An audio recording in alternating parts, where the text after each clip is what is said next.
ప్రభు యేసుక్రీస్తు నామములో మీకు అందరికీ వందనాలు. ఫిలిప్పీయులకు రాసిన పత్రిక 2వ అధ్యాయం 2వ వచనాన్ని మనము చూసుకుందాం.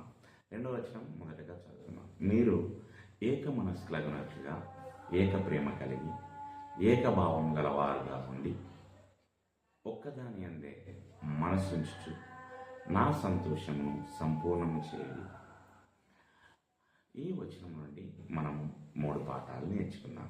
మొదటగా, ఐక్యత ఆనందాన్ని తెస్తుంది. విశ్వాసులు ఐక్యంగా జీవించినప్పుడు తన సంతోషం సంపూర్ణంగా ఉంటుందని పౌలు వ్యక్తం చేశాడు. క్రీస్తులో నిజమైన ఆనందం విశ్వాసుల శరీరంలోని సామరస్యం నుండి వస్తుందని ఇది మనకు బోధిస్తుంది. రెండవదిగా, ప్రేమ ఐక్యతకు పునాది. ఇలాంటి మనసు ఉండడం అనేది కేవలం ఒప్పందం గురించి మాత్రమే కాదు, అదే ప్రేమను కలిగి ఉండడం.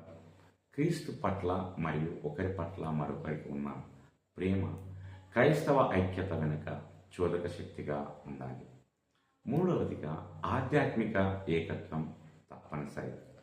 విశ్వాసులు ఆత్మలో మరియు ఏక మనస్సుతో ఉండాలని పౌలు పిలుపునిచ్చినాడు.